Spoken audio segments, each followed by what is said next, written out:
Yo, what it do, beautiful people? Thank you for coming to this platform. I am Gene Williams, and this is Unbreakable Souls. We're on episode 11. My goodness. Welcome to the room, my brother and my co-host, Coach Gary Newsom. What's up? What's up, beautiful people? Coach G in the house, man. What's up? How you doing? Yes, sir. Man, doing great, man. Nervous about this subject matter, but I'm great. Real talk, bro. Real talk. I can't keep it a buck. I'm nervous, man. I can't deny that. Bro. But yeah, man, as you said, I heard you in the intro, Unbreakable Souls, episode 11. So I mean, it's actually 10.2, but right. Or 10 and a half, whatever. But it is 11. So we're gonna take number 11. We're gonna, we had to break this one in the twos because we coming strong today. We're coming with divorce and separation and parental alienation. And I know from a personal standpoint, these both hit home deeply with us. Right. That we might have needed some secret sauce. Oh yes, some liquid courage to start the show, man. But it's all good, bro. It's all good. You know what I'm saying? Like the saying goes, "What doesn't kill you only makes you stronger." So Okay, well then let me hit one more. Yeah, right. Yeah, hey. Cheers, brother. Cheers. Clink. Oh, that's funny, man. No, man, real talk. So, how's your week? Good week, because I know we ended on a hard, sad note last week, and knowing that this was coming. So, how was your weekend prep for this? Oh man, so the week was it was up and down. I had my thinking about actually those subjects that we're about to discuss, especially the parental alienation part of it all. It was, like I said, I had great points, but even this morning, like going to my class, I like Saturdays was my favorite day just to, I'd be off of work. I work early, so I get to spend time with my family. Mm-hmm. And just driving to class, it reminded me of that. And I got sad, suddenly. It was like a bass drop. It was like, boom. Right. Then I just thought I couldn't stop crying. I'm driving to class and stuff, and just like tears are just coming down my face. And again, thankfully, I have a beautiful girlfriend who, she saw me crying. She wiped my tears and stuff, and I'm just like, oh, that's what's up, man. I'm just, it's something I say often, especially in those times. I hate the build up that requires that release, right? Tears. But I'm tired of being sad. You know what I mean? Right. I'm tired of missing my children, and like I've done nothing to deserve not seeing my kids. Right. So just when I see other kids, it's like it's bittersweet. I still have a lot of fun with a lot of kids, and that's the deal with me. Like, kids gravitate towards me, and I know they gravitate towards you as well. Yeah. So it's like it's bittersweet because you get to spend time with other people's kids, but you don't get to spend time with your own. Right. And I'm gonna use. Go ahead. No, it's nothing like it, man. I mean, as much as the surrogate children help, in my case, my boys are grown. So the Lord has brought me spiritual sons, especially I'm a recruiter in a college. So, I get to work with young men every day and build bonds and relationships, and it's rewarding, special. But man, there's nothing like your own blood. I miss my boys. They're my heart. Everything I feel like I've ever done and built was for them. Yeah. So, and for them not to see that and to judge their dad so harshly. I mean, I remember talking to my middle son about cancel culture, the society that's out there, and then they turn around and do that to me. So, but in therapy, I've learned I can't control other people's thoughts, feelings, opinions. As painful as that is, like you said, I don't feel like I've done anything, especially to them, to warrant the isolation and the death sentence, because Right. that's what it is for me. It's a death sentence. Right. They don't talk to me, don't want anything to do with me, and honestly, I don't even still know why. But Right. I spent a year suffering in silence with that, and Right. I just decided I can't live my life that way, because Right. if I was going to live my life that way, I might as well take my life, Exactly. because that's where I was headed back to. Right. So I'm just like, I can't do that.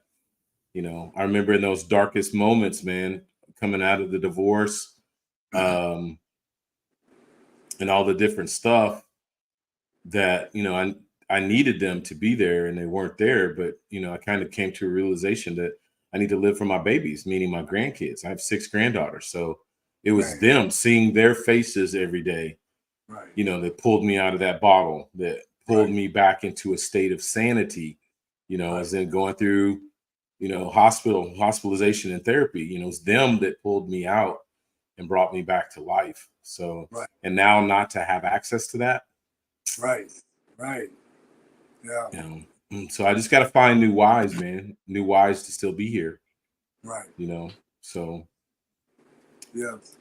It's something that my mom tells me all the time, and this is a universal law anyway, that everything is temporary. mhm. The isolation that you're experiencing from your sons because of the divorce, that's it won't be that way forever. Mhm. And I have to keep telling myself that, I have to keep telling myself that. yeah, yeah.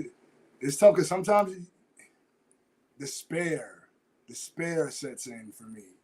I know for sure. Like I just be like, man, like my daughter hates me. Like what have I ever done for her to hate me? Like that was my best friend. I was her protector. Like I was the one Right. that, Mhm.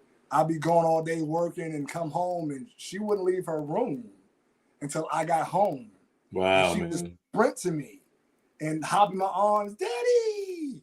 I miss that. I haven't heard my daughter call me daddy in over 3 years. I Wow. haven't gotten a hug from her in over 3 years Wow, man. because I'm of sorry, bro. that. I'm so sorry. Yeah. I'm so uh, sorry. I'm so sorry. and you know, man, I mean, you know what? Hell, we're here. Fuck it. Like I had to. It got to the point where I had to start paying for, paying someone so that I could spend time with my daughter. You know what I mean? Like paid Mhm. visitations. Like I'm paying $150 to spend 2 hours with my daughter in a public place with someone supervising me. Wow, as if you're Really? some criminal and gonna hurt her. Exactly. Exactly. And I've done nothing to deserve that to my ex or to my children. I mean that I was not perfect, but it was never anything that deserved, being watched, you know what I Right. mean? Or being isolated away from my children. We all deal with stress and depression, and for me in the relationship that I was in, it was a lack of ability to communicate with my partner in an effective manner. Right. It was like as soon as I started to express something, it would she would turn defensive, and then it became an argument. And it's like I'm not trying to argue with you. I'm trying to Right. express my feelings to you. Yeah. And I, another thing that I hate with a passion, and I have to check myself on this too. In the heat of passion, don't interrupt the person that's talking. Actively listen. Mhm. And when you're trying to express yourself and the person constantly cuts you off, it's like they don't care about So how your you feel. words don't mean anything, yeah. Exactly. And so I would get angry because it's like I grew up feeling like I couldn't speak my mind. I couldn't um, openly say, "Hey, I don't like this. Or, I don't like that," you know. And it was Yeah. that way, but it was worse. You know what I mean? It was worse. Like it was always like I try to speak to you, and it turns into an argument. So either I go off or I shut down. Mm-hmm. And I was tired of that. You know what I mean? It's like after a while, it's exhausting. I And then feel that, man. you feel like the the strength that you built is like slowly chipped down, like someone is taking a chisel and a hammer and just breaking down your strength. And after a while, it's like you start to do stuff that you know is not you. You know, I became a person that was always on edge, so I'm always tense. Like when you're walking on eggshell at all times, it's not a good place to be because you don't sleep well. Mm-mm. You're always in a state of stress, and then you can't talk to the person. So it's like, what do I do? What do Yeah, I do? I feel you, bro. Feel you, bro. You know, I'm just sitting here thinking though, as you're talking, I'm wondering, are they following us? You know, Probably so. our no, I'm talking about our audience. What I'm saying in regards to that, we are talking about. So, what we're going to talk about today is divorce and separation, and parental alienation.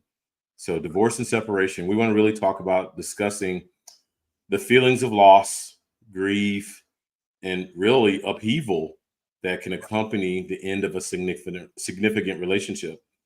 We want to address the societal expectations around masculinity that make it challenging for us as men to express our emotions and to seek support during these difficult times. Right. People have to understand. So that's our first point we're going to address today: divorce and separation. That's where we started. And I know we just kind of jumped in without any structure, but this is raw for us, y'all. So give us Yeah, some very. grace. Give us some grace here, because you have to understand that divorce is a ripping of flesh. Right. So when two people come together and bond in holy matrimony, and you make love and all of that, and you have soul ties, so many different soul ties in a marriage, you know, proximity soul tie because you spend so much time together, the sexual soul ties, there's Right. just so many different things. So when Mental, emotional. yeah, mentals are tied, your body, your physical, your soul, your spirit. So when you get divorced, it's a ripping. Right.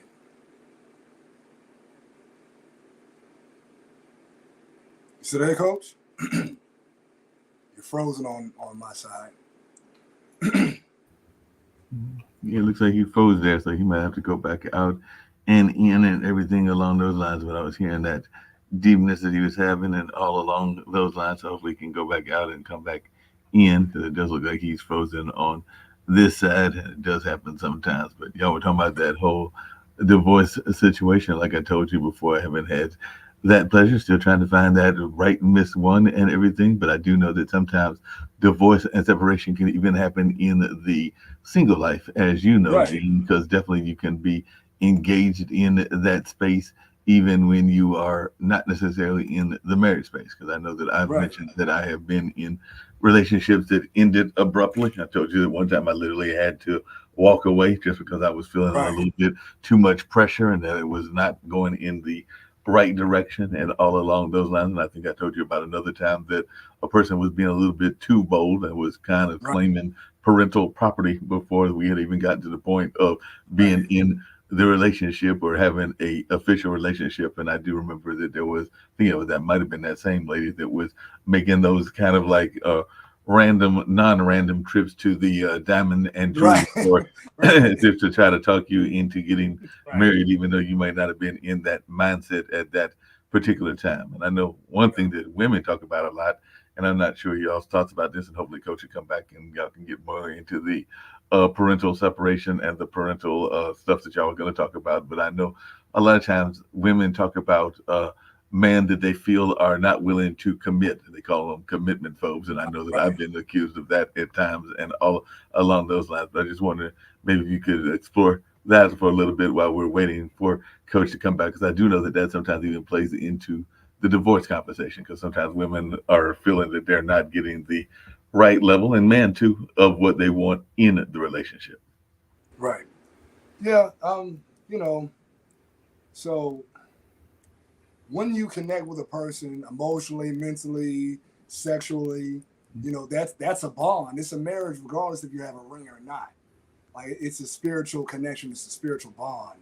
and when you have created that bond and it's broken, it's heartbreaking because you've invested you've invested energy and time and love into a person, and then when it breaks down, it's traumatizing. Mm-hmm. It's definitely traumatizing. Man, like relationships are tough. Like when you two people who have separate mindsets, separate lives, and you come together and create one together, that's a bond. Like soul ties happen on so many levels. Right. And when in the separation, when it happens, it'll break you if you don't have the proper protocol to help you process the feelings.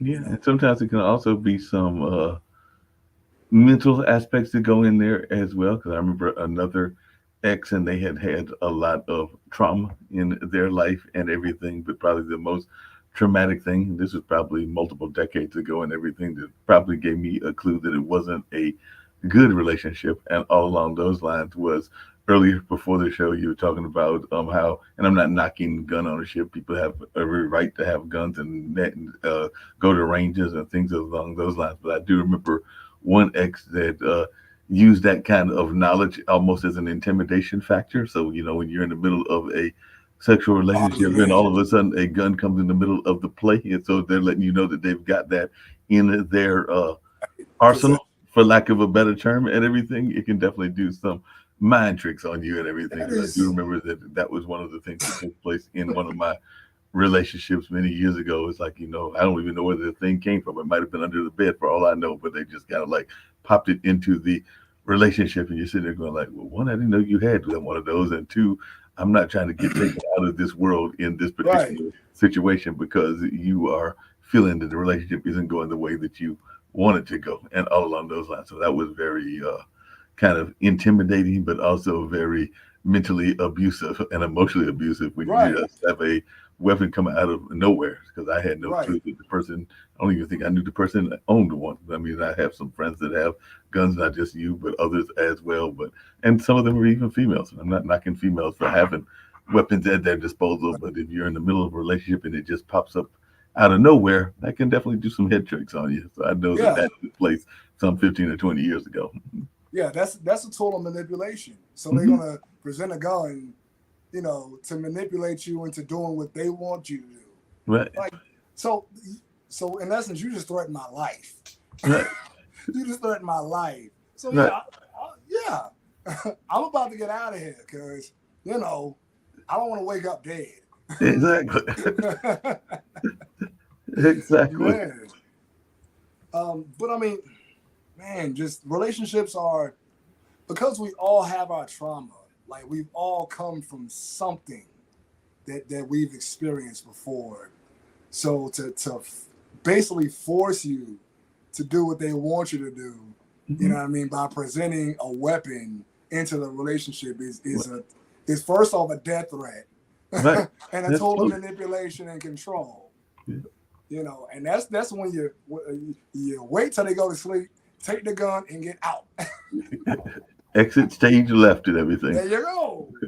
And I did not exit stage left immediately, but I did exit shortly thereafter. Because I was sitting there going like, this is a little bit too scary when that is popping up out of nowhere. Like I said, I don't even know. And we were in the middle of a intense, because it was a very intense relationship. I think they were a fellow water sign and everything. And when they pops up out of the middle of nowhere, like I said, we're in the middle of some heated moment, and all of a sudden that gets introduced into it, and it's not even introduced like some people introduce a whip or some other things as part of the sex play, but it was not part of the sex play. It was just like you said, a tool of manipulation and all along those lines. So I'm sitting there. Wait a minute, what did I walk back into? He like the whips. Hey, listen, bro, that's a whole nother show right there. Whole nother show. I have technical difficulties, and I walk back into the show to whips and chains. I thought we were talking about divorce separation. I come back. We were talking about divorce and separation, and I was sharing while you were gone.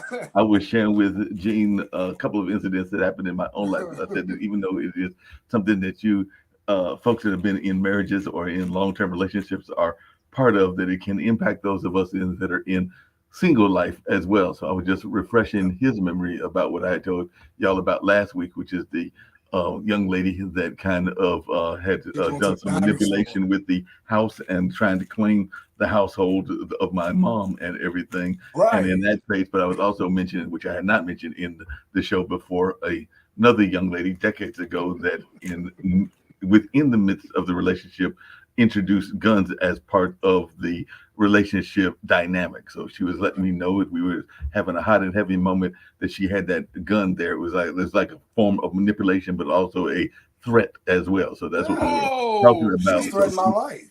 Yes, she pulled out the pistola and was like, if yes, we fight. Like, okay. Oh, okay. Yeah, they'd been trying to walk her out the door. You know, yeah, like I said, you have to arm yourself and walk her out the door.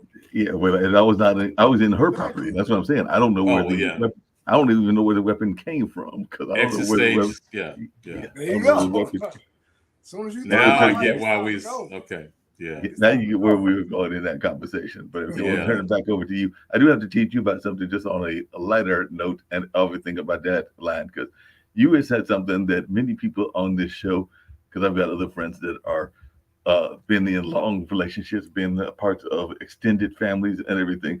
But I'm trying to figure out, Coach, because you don't have that much gray hair. I've got more gray hair than you do and everything. And you said that you have, if I heard you correctly, I think it's something like 4 or 5 kids and 6 grandkids. I'm going there like, I need to know where Coach found the fountain of youth, because somewhere he's found it and all along those lines, because he does not look a day over his age. So I want to know where you found the fountain of youth, and whether I can get a copy of it or get some of that drink as well. Because it looks to me like when you said 6 grandkids, and I have a very dear friend of mine that has got, as a matter of fact, that her grandkids are the salt of her eyes and everything, because she's very much in that single space and all along those lines. But every time she talks about her grandkids, she gets more joy than her kids, because they've got some parental kid issues within that family. I'll just leave it at that and everything. But whenever she talks about her grandkids, I'm sitting there going like, I think those are your kids, the way that she talks about it, that joy that comes out of her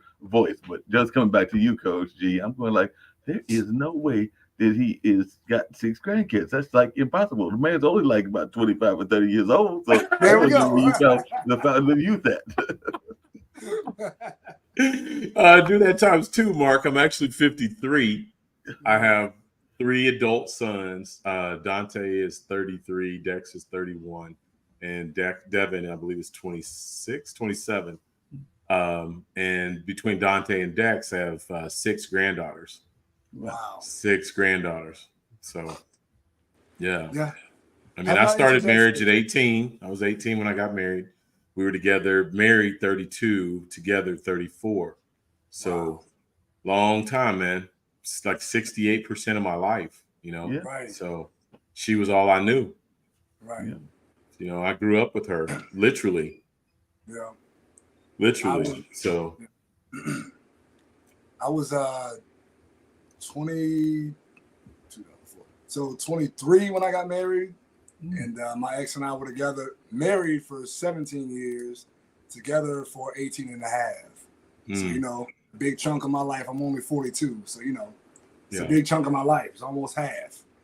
I will turn it back over to y'all so get back on track and everything. But just really quick, Coach, before I duck out and everything, do you sometimes think that it is poetic justice? Because you just said that you had 3 sons, and I know that it is one thing to raise sons; it's another thing to raise daughters. And you just said that the granddaughters are 6 granddaughters. So I just wondered if there's some poetic justice, the fact that you had 3 guys in terms of the ones that came directly from your loins and the relationship you had with the woman and everything, and now they are creating girls and everything. So I just wondered how that works. I lost 4, and I believe 2 of those were girls. So,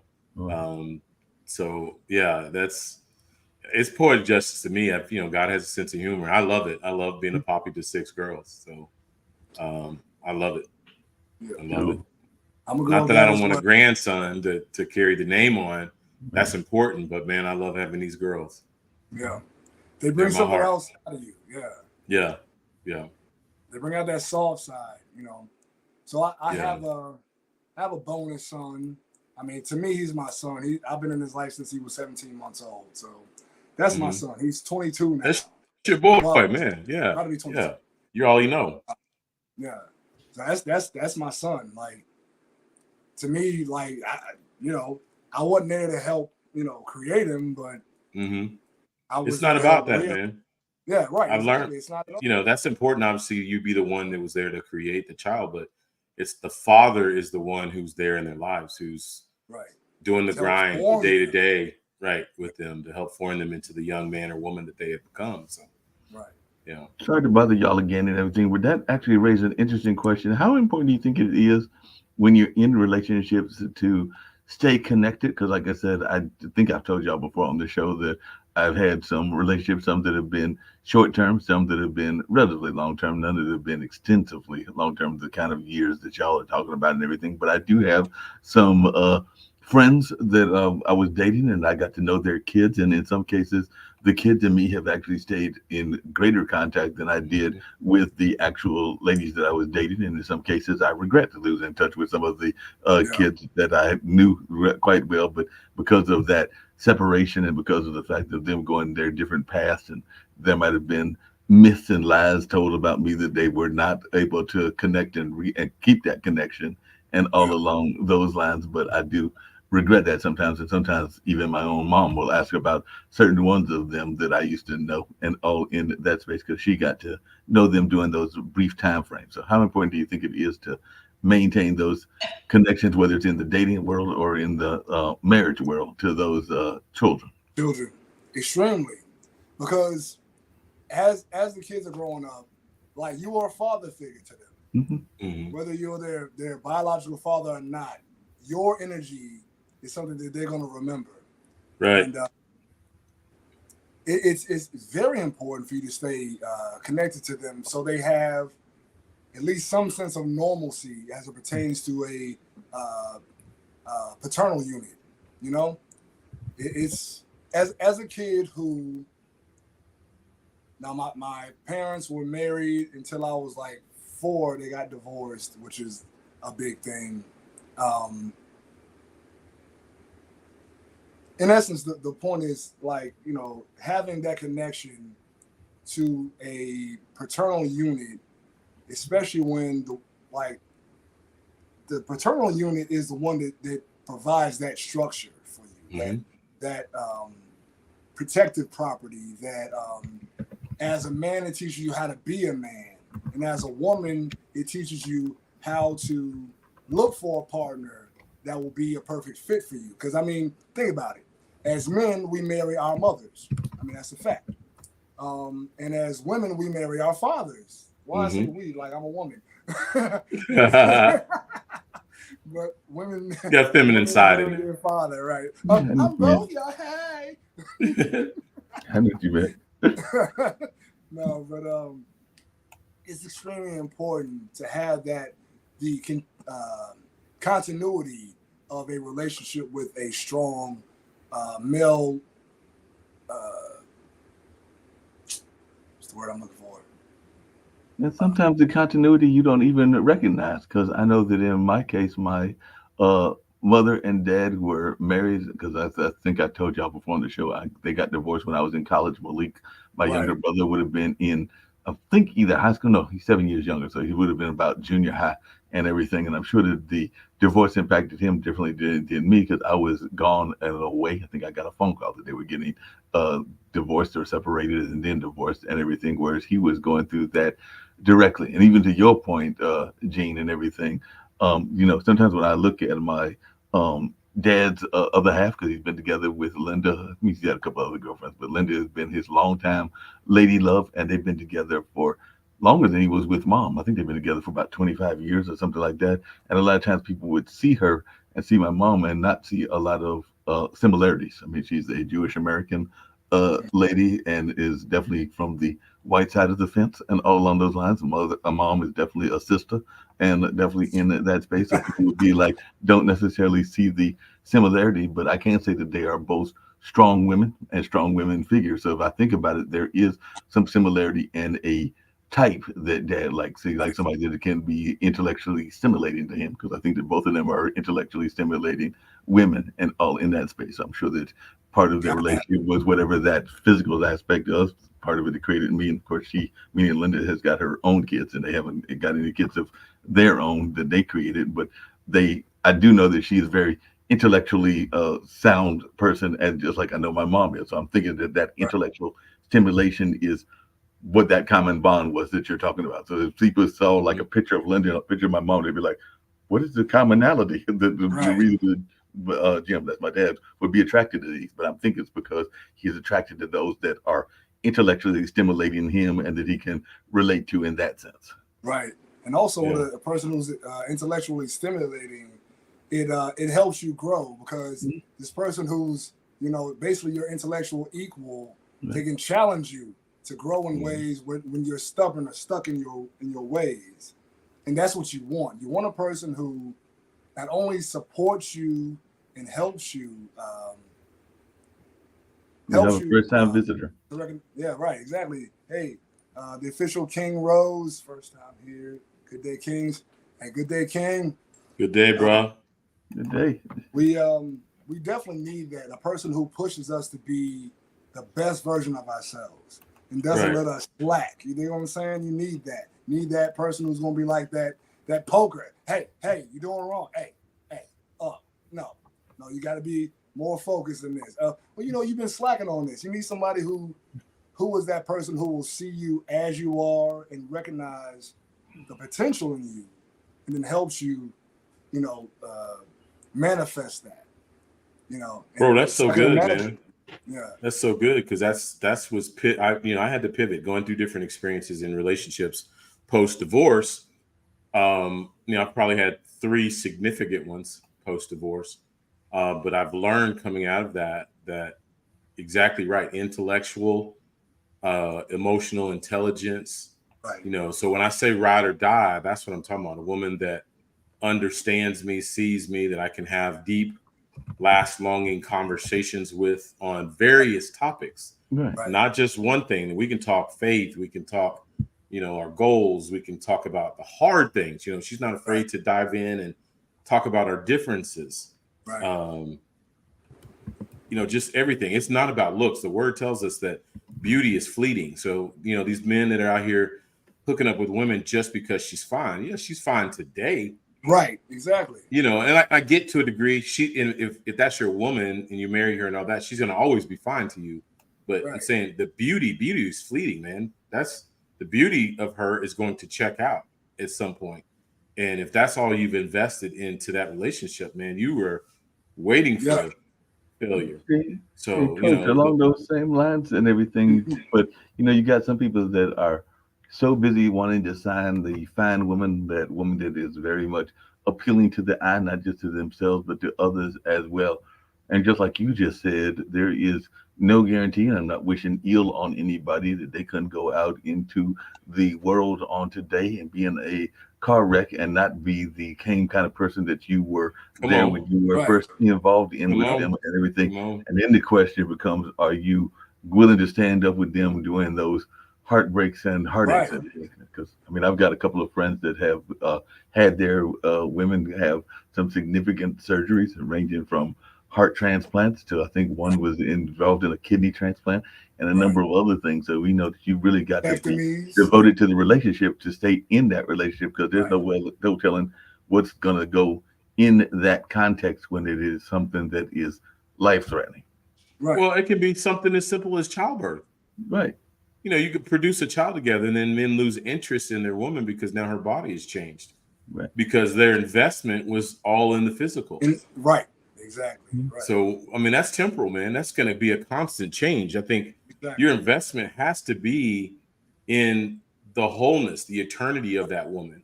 That was some of the main reasons of my divorce, man. We grew apart and became different people because we never invested in learning who we were. First of all, we were 18. I was 18. She was 16. Get married. So we were so young. We weren't even, of age to make decisions. So we had to grow up as individuals and together. And we just finally grew apart. You know, our thought process was completely different. So Right. I'm dedicated to that now, man. I'm, you know, just out of a relationship. So I'm okay with being single, man. I'm okay until I find the right person that is an intellectual, that is, you know, stimulates me that way, that is that ride or die, that has my back, that understands me, that sees me, gets me. Because I'm different, you know, and I take pride in being different. I don't want to be like anybody else, Yeah. you know. Yes, sir. I want to be the exception. Right. That's what divorce has taught me, man. Right. That I want to be the exception, and I deserve an exceptional woman. Right. But I feel coach, like, and this is but coach along those same lines, and this might get into trouble with certain people that listen and all along those lines. But I've uh-oh, alluded to it before. But there are institutions that sometimes don't know how to handle divorce, and I'd love to hear your thoughts about that because a lot of times the church and all along those lines are trying to get people. I actually had a dear friend of mine that stayed. She's now married to a brother, it's a white woman and everything, but she married a brother. But at the time that she was going through the divorce, the man was being abusive, and the church that she was involved in was trying to find ways to keep them together because they were feeling that it was, you know, against church morals to be against for divorce and everything along those lines. So I do know that some of our institutions don't know how to handle divorce, and then the flip side of that is that some of our kind of born again churches and everything are too quick to try to match you together. I think I told you Right. that I've run into folks that are in right, that kind of church environment. So as soon as you walk in the door with the woman and they are part of that church family, they're telling you that they are the prophets, Get and the married. prophets have told you that you will be their next husband or their next whatever. And I'm going like, I don't even know if I like you or your church yet, and you're trying to right, decide that right. I'm going to be joining y'all in holy matrimonial for this day on and everything. But I know, Coach, you're in that religious space. I just want to hear your thoughts about both of those things that I bring up. Oh man, my divorce, my whole viewpoint on that has changed because of my divorce. I mean, yes, I still believe that God doesn't want divorce. We got a new first timer there too. Yeah. Um, It's bless you, our not yet. sister. Bless you, our sister. We're honored that you're here. But man, no, it changed my whole viewpoint. I mean, again, I know God is not a proponent of divorce, doesn't support divorce, but also he doesn't support abuse. And that can be emotional, that can be physical, um, especially when at least one of the parties in the relationship has tried and tried and tried. You can't force the other partner to do their part. I mean, you can't move a parked car, Right. you know? So, you know, I just felt like in mine, I kept trying, you know, we need to work on this or we need to work on that. Maybe we need therapy or we need, you know, all these different things. And there was just no budge. And then there's the withdrawal of emotion and feeling and sex and all these different things that left me feeling like I was out on an island. Right. The enemy By being the yourself. enemy, right? The enemy being the enemy knows my desires. So what does he send in front of me now? You know, so women that are saying the things that I need to hear and willing to do the things that I want to do. So every time that happened, it made me in a place of regret, resentment to my wife. Every time a woman came on to me, I resented her. You know, some of the relationships that I've been in since that. Every time a woman hits on me, the person that I resent them because I'm like, here I am again. Someone else sees me way beyond than what And you you see. don't. How am I laying up in bed with you, building a life with you, building up a relationship with you, and you can't see these things in me, and a total stranger comes in and tells me how great I am? Right. And I'm not talking about, you know, guys, I'm not talking about surface stuff. Right. Surface on the outside stuff that really speak into your soul. Again, I'm not making any excuses for guys that, you know, if we get out and do things and we cheat or whatever like that, that's not an excuse. But I'm saying a lot of times, men and women, we get in these spaces with help and support because we're left uncovered. Yep. You know, our partner left us wide open for the assault of the enemy.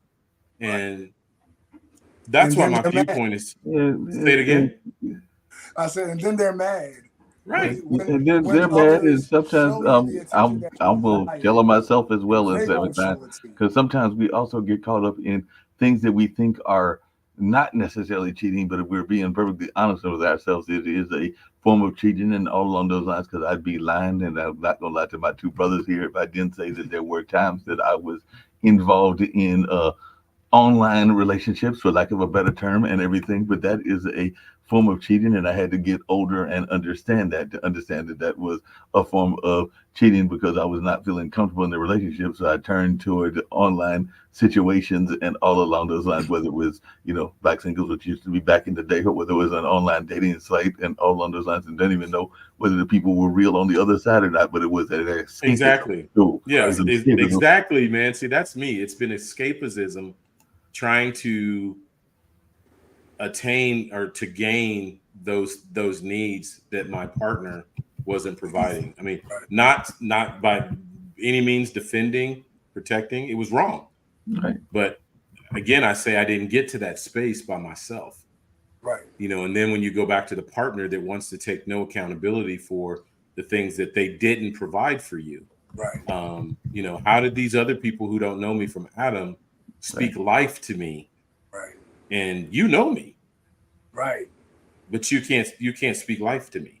Right. Or choose not to speak life to me. Right. And to that point, the people that are sometimes doing it to you in that kind of virtual world, they might not know you from Adam, and they might not even be who they are pretending to be, but at least they know the words to say and the buttons to push to make you feel that you are getting some sort of relief, even if it's not real relief, but you're feeling like you're being emotionally heard, and that you're being heard mentally in all the ways that we want to be heard. So if they knew the buttons to push, and like I said, they could be sitting there in Timbuktu laughing their ass off, not even really engaged, but they know enough to create enough of a persona to make you think that they're engaged. Right. See, I want to throw this out there. I think men have become so broken. We always talk about women being broken, but I want to say men have become so broken, and I'm going to speak from the heart because this is me, that there's I would say all men know and desire, having a thought and a desire of the type of woman that they want. Mm-hmm. And because of the trauma experiences that they've had and different dating situations, they get a woman that is so foreign from what their expectation is, what they're used to, that the love that woman provides is so foreign. It's actually what they desire in their heart of hearts, but since they've never had it, it's so foreign that they run. They self-sabotage that situation. And what do? We go back to what's familiar. We go back to what's familiar. Come on, Mark. I had to laugh there because I know I had to hit it on it there.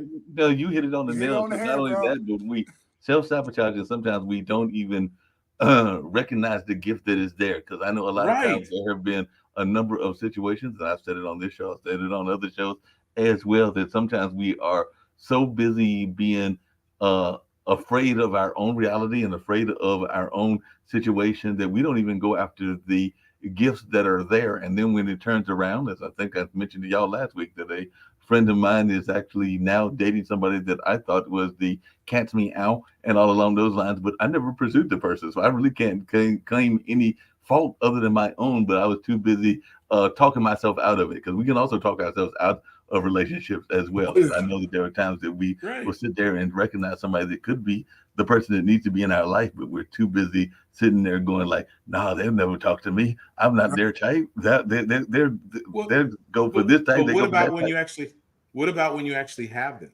They want you. That's who you're dating now. That woman is the epitome of everything you thought and you dreamed of. You have now right in front of you. But you are so broken as a man, so used to not having your needs met, that it's scary as hell. Like shit. Yeah, I try not to cuss, and it's you that runs. You are the one who self-sabotages and runs. Yep. Because you're just like, this cannot be this true. This cannot be this good. It can't be real. And what do you do? When is the other shoe gonna drop? Yeah, you fall back and go back to what's familiar. Right. Even though you know it's trauma. Right. Even though you know it's toxic, you fall back and go back to what's familiar. But it's what you're used to. It's the stasis. It's that safe. you place yourself in. Right. Yep. Yep. Safe, yeah. And so you go back to something that you know is going to break you down because it's what you used to, as opposed to what actually builds you up.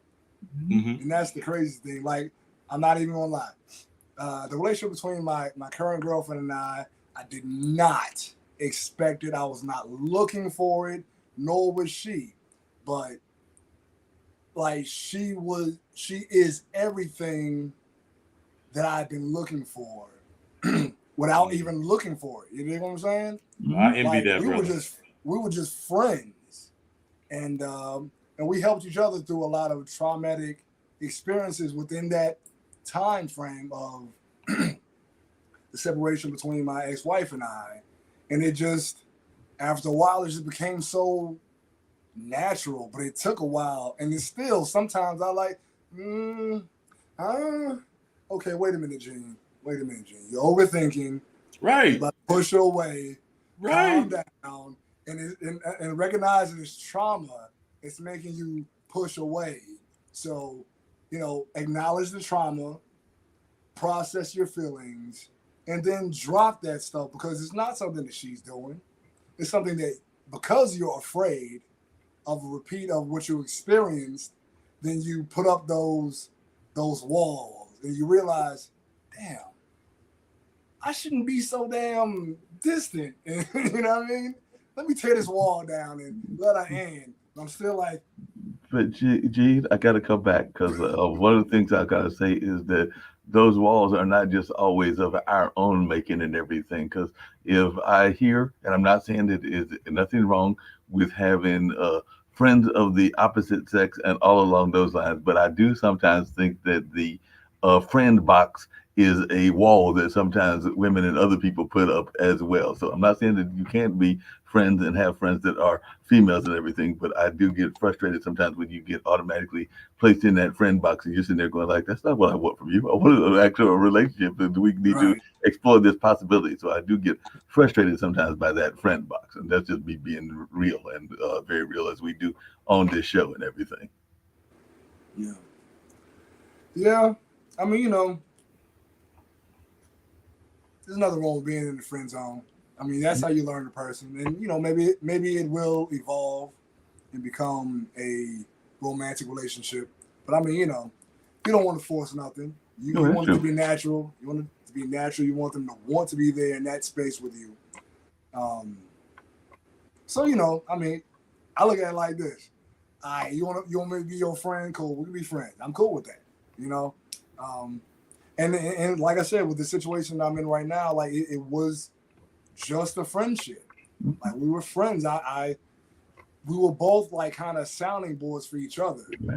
And then in that process, we fell in love. And it was the weirdest. This is our show, so it was the weirdest shit. It was the weirdest shit in the world to me, because I was like, I don't want to be with nobody right now. I'm still going through this divorce, this separation, this tearing, like you said, tearing of flesh. And honestly, I don't want to be with anybody. But it was like, the more I was around her, the more that I wanted her to be around, And that's kind of how it goes when you find the one that you're supposed to be with. It's not forced. Actually, you probably be trying to run. It's like they got a bungee cord to pull you back. But Gene, this is for both you and Coach, because I know a number of people, both men and women, that I've been talking to, and all along those lines. At what point, and this is, like I said, I've not been in that space. So I've been in the space of the breakup, and sometimes they say you even need space in the breakup in the single space as well. But one of the things that people think about in that relationship is there are some people that want to dive right into it as soon as the relationship ends, and there are other people that I sometimes think give too long of a grace period and everything, because I've also seen some people that don't want to get into a relationship till 3 or 4 years down the line. So I agree that you don't want to rush back into a relationship after you break up a relationship, but I also think that 3 to 4 years might be too long. So I just want to, in y'all's opinion, what is a good grace period of healing for as you end one relationship and go into another? To me, it depends upon the person. It's for some people. Yeah, right. It's individual choice. For me, I was wanting to be single for like 3-4 years, but it didn't happen like that. And I'm the happiest I've ever been. But for some people, you may need to be single for a year, 2, 3, So I mean, no one size fits all is a remedy. You get what I'm saying? It may take for you a few months, or may take for you a few years. Honor who you are. Right. Honor the space of healing within yourself, so that you can come to the next relationship with a better mindset, a better perspective, and you can actually feed the person that you're with, and they can feed you as well. Right. A lot of us. Go ahead. No, I mean, because at our age, as you're saying, we have all been through experiences. So any new relationship we enter, most likely we bring baggage into that. So it's of great importance, as Gene has said, that we do our due diligence to do the work, right? To heal ourselves before we bring that damage, and then we end up creating secondary trauma to the person that we enter a relationship with, it, or that secondary trauma is now inflicted upon us by the new person. So, I mean, go ahead, Mark.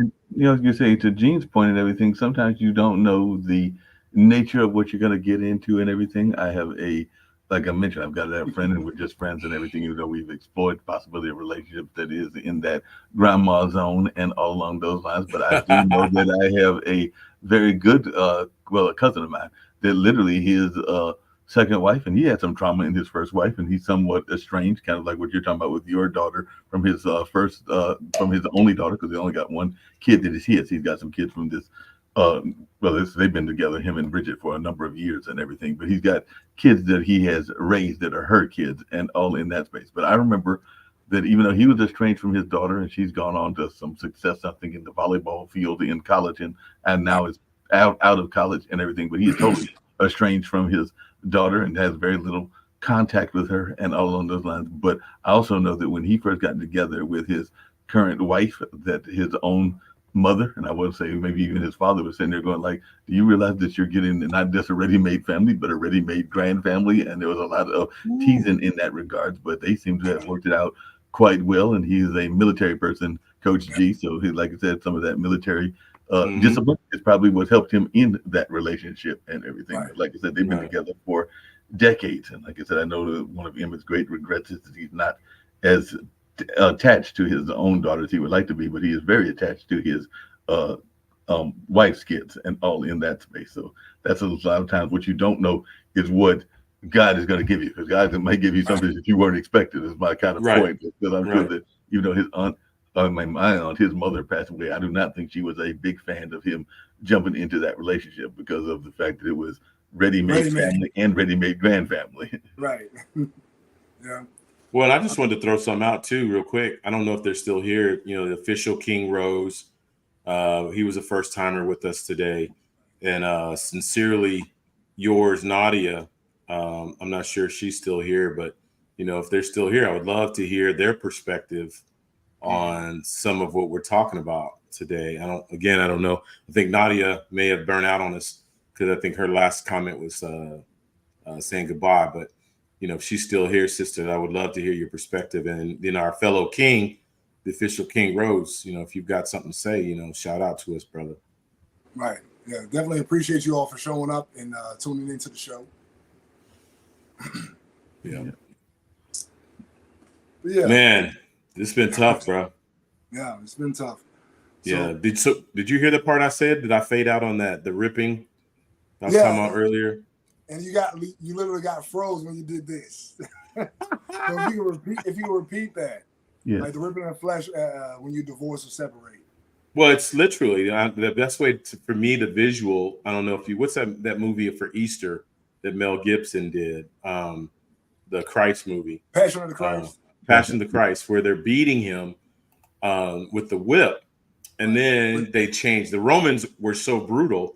They go get what's called a cat of nine tails, which is like glass and nails and stuff like bones. That. Yeah, so it claws into your skin, and then when they pull it, that's flesh being ripped off. I mean, that was insane imagining Jesus went through that. But That's what divorce is like, bro. Yeah. Divorce is literally the ripping of flesh, because you have joined and become one body, one mind, one soul, one spirit. So it's a ripping of all of those things. That's why it's so painful. That's why there's such a void left in people when they come out of divorce. They're empty. I was doing the math. 65% of my life, I'm 53, 65% of my life I was in marriage with my ex-wife. Right. That's all I knew. Right. So yeah, so it was like coming out of that. Go ahead. No. Go ahead. I was saying, so you're basically pulling yourself out of the reality that you are used to create a new one, and the majority of your life was this relationship. Yep. So I had to find myself all over again. I had to find, what does Gary like? What does Gary? What interests me? What, who am I? First of all, right. Not alone, trying to date somebody, but number one, who am I? Right. What do I even like in a woman? Right. What are my desires? What are my needs? It took me the longest just to figure that out. So, but I feel like I'm there now. I know what I want. I know who I am, first of all. Right. I know who I am. I know where I'm going. I know what I want, and I desire my mate. So, and that's first and foremost. Before you hop into a relationship, period, you have to have a very detailed knowledge of yourself. Word. Because if you don't, you're coming to a relationship damaged already, right, with a lack of self-knowledge. And then merging with another person is like you begin to adopt and adapt to the reality that you create together, and you begin to lose yourself. And that's what happened to me. We were mad young. We weren't even necessarily ready to get married. But it was kind of pushed by the older generation for us to get married because it looks wrong, wrong for us to it's be better married. Better to marry than to burn, as Mark was talking about the church. Right. Like, nah, I mean, I'm different. But we did it because I'll say personally, I did it because I didn't want to lose her. But she wasn't ready, just like I wasn't ready. And it was a discussion that we had closer to the end of our relationship. Like, neither one of us were really ready to be married like that. We had only been dating for a year and 2 months before we got married. And like at that time, like she was 25, I was 23. And there was still a lot of growing up that we both had to do. Right. And I just realized that like we did it to uphold the status quo, and it ended up tearing us apart, like both as individuals and collectively. Like it tore us apart trying to uphold someone else's vision of what's right, but it wasn't right for us. Right. And I think try to hold together, sticky paste together a relationship that was not fully mature to form a life going forward together. It just didn't work. We like you said with your wife, we grew apart. Our values were different. Our mindsets were different. And I mean, and that's not a bad thing, because in a situation where your partner is one way and you're another way, there's the ability or the opportunity to adapt and grow and evolve to a higher value or higher version of yourself. But it has to be from the standpoint that you both respect each other's differences and recognize them as a way, a different perspective to help you see the world in a broader sense.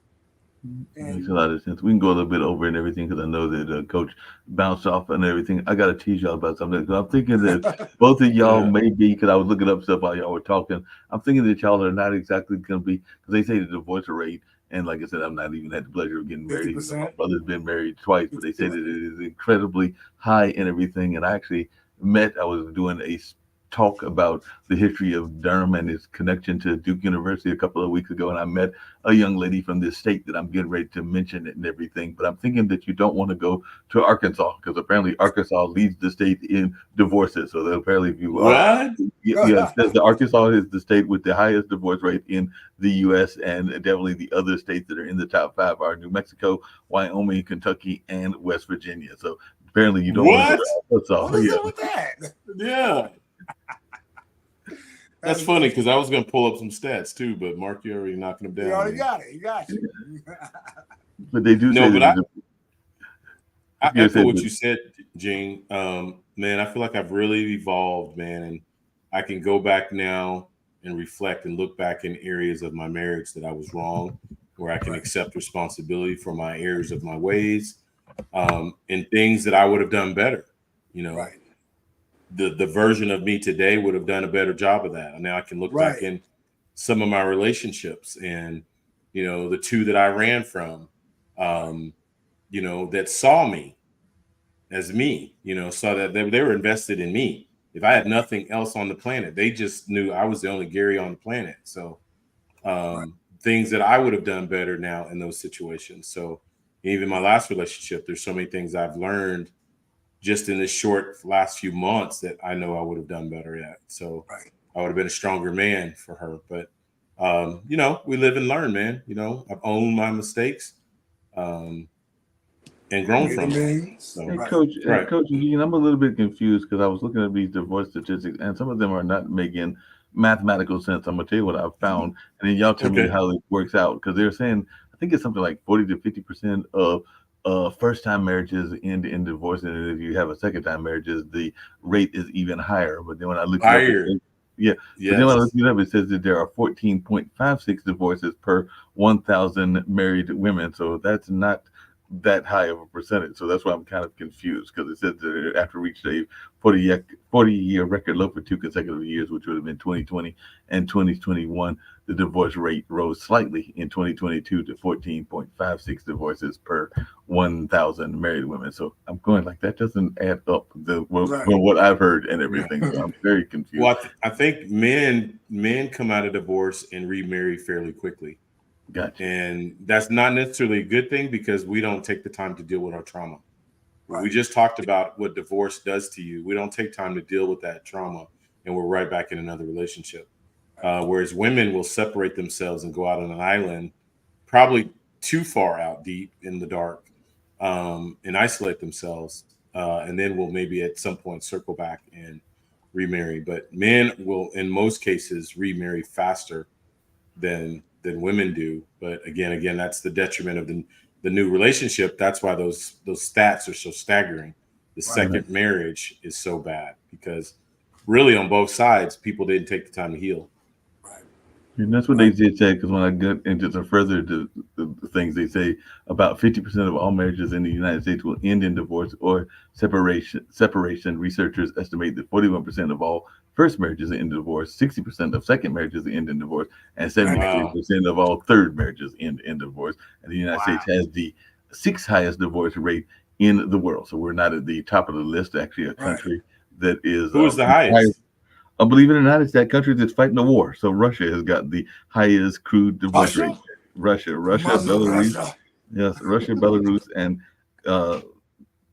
Gibraltar are up there ahead of us and everything. But yeah, there are a couple of countries that are ahead of us in that sense. So that's where the top 20 on this list that I'm looking at, it looks like we're about 4th, even though they said 6th. But Moldova is right below us, and Lithuania is right below us, and Cuba, just below us, is right below us at 2.9 and everything. But yeah, there are a number of other countries that have it.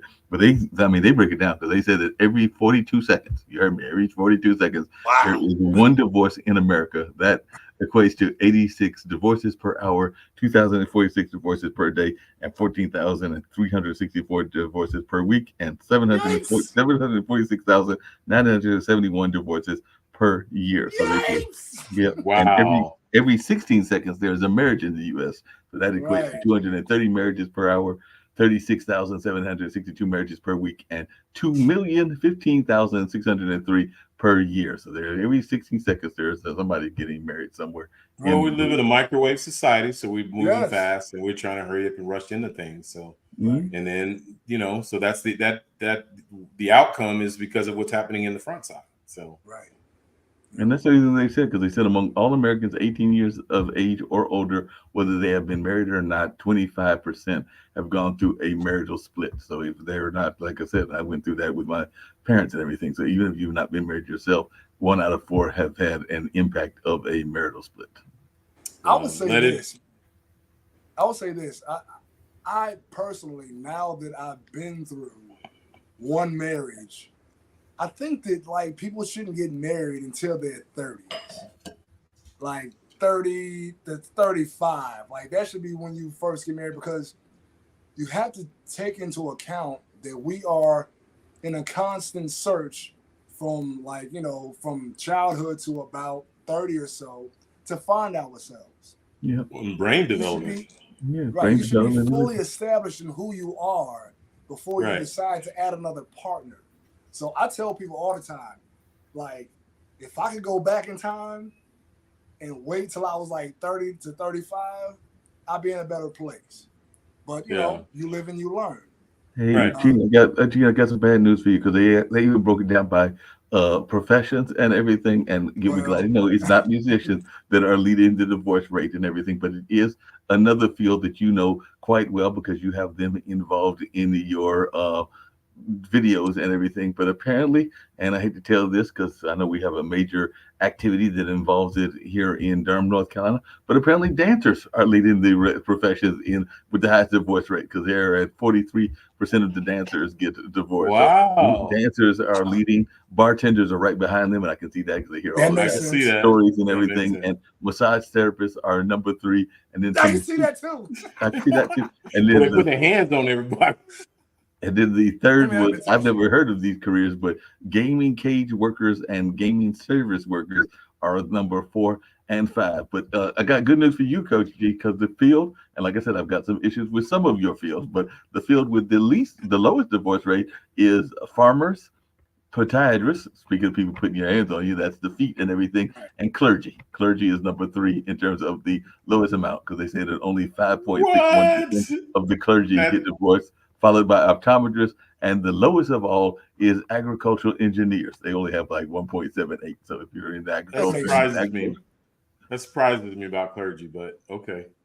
No, it's not for me, because you got to think about the fact that the church tells you that divorce is a sin. Right. So you're going to stay in a marriage regardless if it's good for you or not. Whether the person is cheating on you or beating on you or not, you're taught to by this position. That's true. To stay in a unhappy marriage. So, the it institution teaches that. I guess from that perspective, And they got some other interesting one. Entertainers, the overall field of entertainers falls in the middle. I think it's 28.4%. Really? 28.4% is where it is. So it's in the kind of middle, and law enforcement is even lower. It's like 14.457%. And doctors and surgeons are at 9.23. So yeah, I can see the doctors. I figured law enforcement would be way up there. Yeah, I would think so too, but it says that law enforcement, and it varies, because it says that the bonus law enforcement and police divorce rate is 14.47%, while the rate for correction workers is 21.3%. So if you go work at corrections, there's a good chance of possibility you're going to get divorced and everything. Right. Wow. Yeah, it makes sense. Man, I mean, we can have a whole nother conversation about how like jobs create trauma that affect your personal relationships. Right, you bring that home. That's a whole nother show. Yeah, and correctional facility, you see nothing but trauma all day. You see nothing but trauma. Exactly. And there's been this whole conversation about, and people are trying to figure it out because it's all over the news, about people that decide to do other styles of life and everything. And yeah, they've got statistics for them as well. And right now they're saying that about 1% of married same-sex couples get divorced each year, while about 2% of married straight couples divorce. So they are not that far behind the rate and everything. So they're saying that lesbian couples are nearly twice as likely to end a marriage or civil union than gay male couples. So they're saying that the women are going like, no, really? I don't like That's interesting. That's interesting. Yeah. Well, I mean, I know this has been a hard topic, man, but I'm kind of excited about next week. Yeah. Race trauma. Lord. What kind of trauma? Woo! Race trauma. Okay. That's our topic for next week. What kind of trauma? Race. Race trauma. Yes. Yeah. By the way, just as we're heading out the door, they did give the reasons, and y'all love this, but and I don't know if y'all want to think about it, but they did a survey of the reasons that people were getting divorced and the percentages, and 73%, kind of what you were alluding to, Coach G, it was a lack of commitment. So lack of commitment was the number one reason. 56% said they argued too much. 55% blamed it on infidelity. 46% kind of said what y'all just said, which is that they married too young. 45% said there were unrealistic expectations. 44% said a lack of equality in the relationships, and 41% said lack of preparation, kind of what you were just talking about, for marriage and everything. And 25% said domestic violence or abuse. So that was actually the lowest amount, with that domestic violence or abuse. But there was a lot of that lack of preparation. The lowest was abuse. Domestic violence or abuse was the lowest. It was the number one reason for the divorce was given was lack of commitment. See, my top 5 was communication issues, infidelity, financial disagreements, incompatibility or differences in values, and number 5 being emotional and physical abuse. So, Gene, even in the list that I had prepared for us, I did a top 10, but it was number 5. Yeah. And even what y'all talking about religion, because they could go down there too, because they said if a person has strong religious beliefs, the risk of divorce is 14% less, and having no religious affiliation made you 14% more likely to get divorced. And if you were an evangelical Christian adult who had been married, there's a 26% likelihood that you've been divorced compared to 28% for Catholics and a 38% chance for non-Christians. So it varies depending on your style of religion as well. Right. Well, you gotta marry someone that you're equally yoked with. Now that's one thing faith teaches that I believe in. So, agreed. And even that equally yoked, because that even comes down to, since y'all gonna talk about race next week, sometimes people even in the race conversation are wondering about the political affiliations. Because I do know that there have been times that I have dated folks that I did not necessarily have the same political viewpoints as they did, but I found that it's usually easier if you are having that like-minded kind of belief system. But and apparently they're saying that and I can see this too, that conservatives are least likely to be divorced because of the way the conservatives paint divorce and everything, where they say liberals are 37% and moderates are 33%. But I can see where the conservatives would be the least likely to get divorced, just because of the way that a lot of times they paint divorce as being a negative part of society. As I said. Right. Well, man, I appreciate you, Gene and Mark. I mean, Gene, really, for being vulnerable, man. I know divorce and separation, parental alienation, which we didn't dive too much into today, but man. But we did. Well, I know we did. Yeah. I mean, that's just powerful, man, that, men are going through some real pain out there. There's some good fathers out there that want to see their kids, and just some have done some stuff and need to do some work on themselves. But I would even say there's an overwhelming majority that have done nothing, and it's just it's manipulation on the part of the mother that are keeping the father from the child. But bro, I'm just telling you from experience, being a counselor, being a coach, being a minister, that will come full circle when the child reaches an age of majority and they can start thinking for themselves and get some separation from the noise and make decisions for themselves. Then that family member, that parent that kept the child from the other parent, oh, you got hell to pay. You got hell to pay. Run it on yourself. But Gene, if I remember correctly, aren't you in the same area roughly as where your daughter is and everything? Like you're in the same general area? Yeah, like she lives 20-25 minutes away from me. So yeah.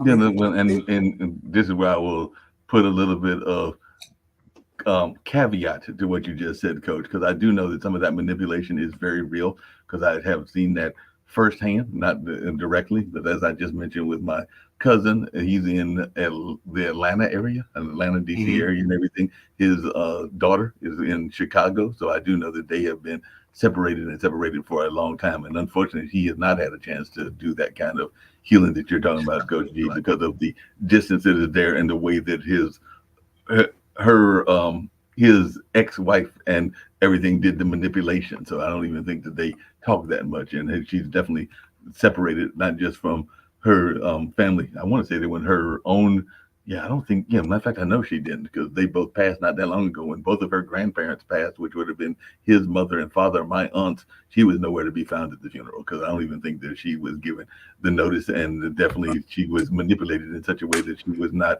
allowed to come to mourn the loss of her own grandparents and all in that place. Mm. And that was done within the last, I think, Carolyn might have been about 2 years ago, and Uncle Skip might have been about, um, she was before, so he might have been about 2.5, and she might have been about a year and a half ago. But it's been a while, sometime back, and she was nowhere near those services. That's a tragedy. Yeah, it Very, very is. tragic. And the person who has, um, what's the word I'm looking for? Who's created this separation?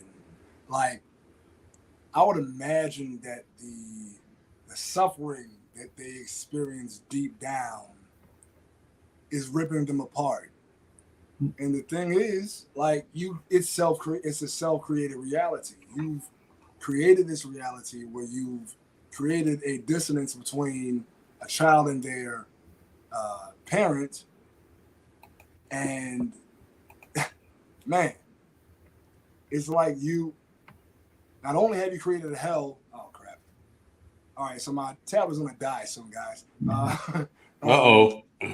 but you created a dissonance between a child and a parent that is meant to help guide and direct their lives.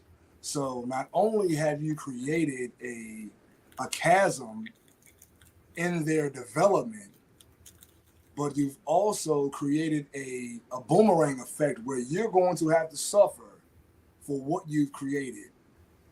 Everything has an equal and opposite reaction. Every action has an equal and opposite reaction. That is a universal law. Anything that you do has a consequence, whether it's good or bad. Right. So understand, you Yeah. do dirt, you get dirt.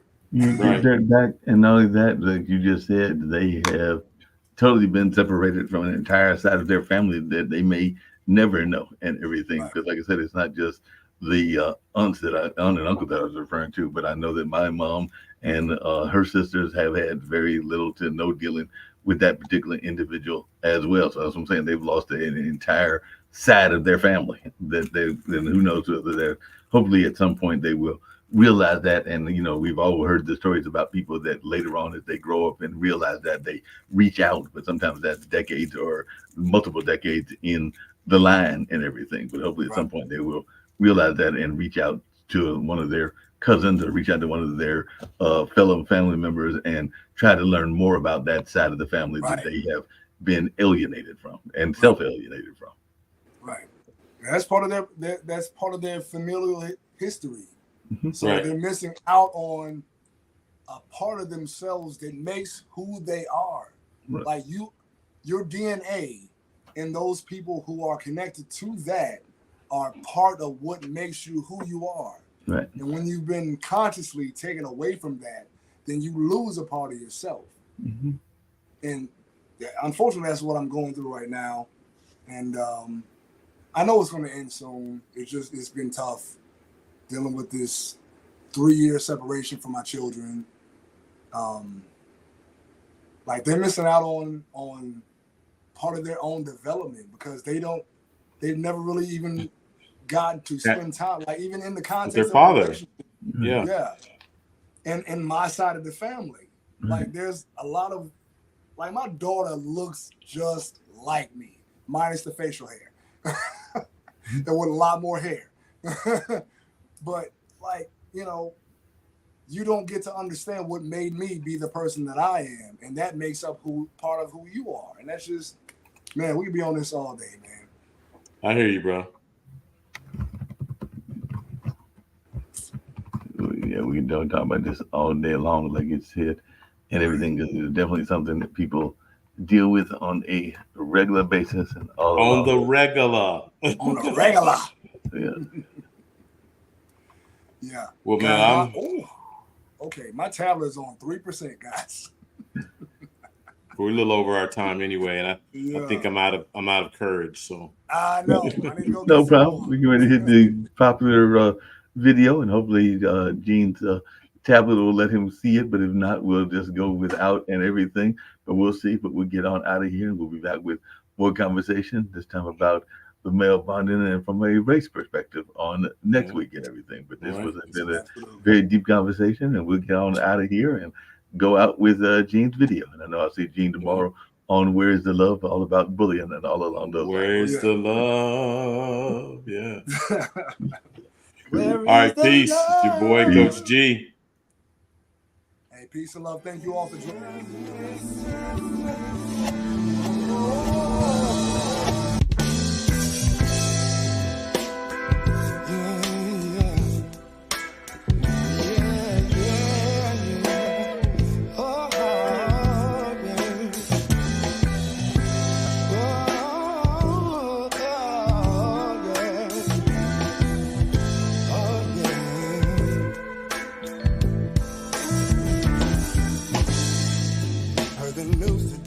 The police took another life.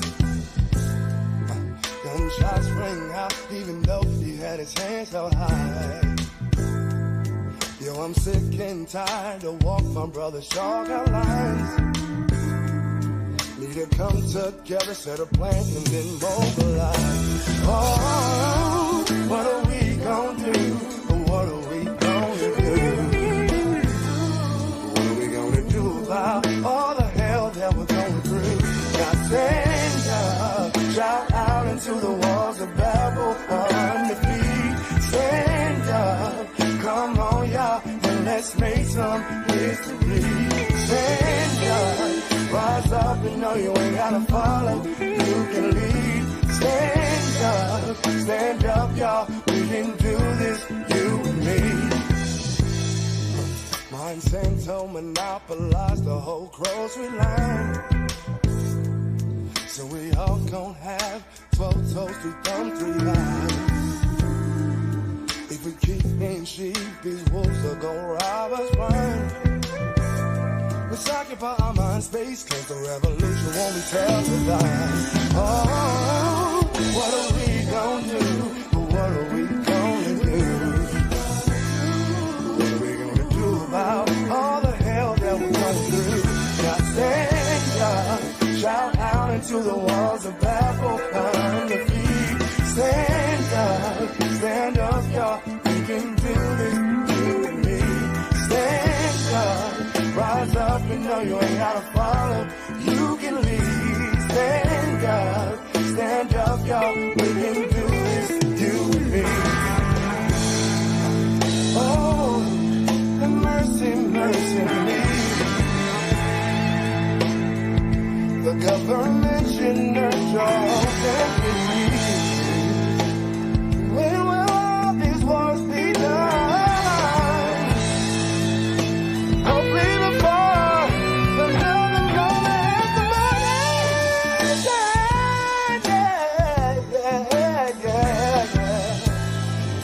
Before another mother has the money her son. Shout out into the walls of Babel on the feet. Stand up, come on y'all, and let's make some history. Stand up, rise up, you know you ain't gotta follow, you can lead. Stand up y'all, we can do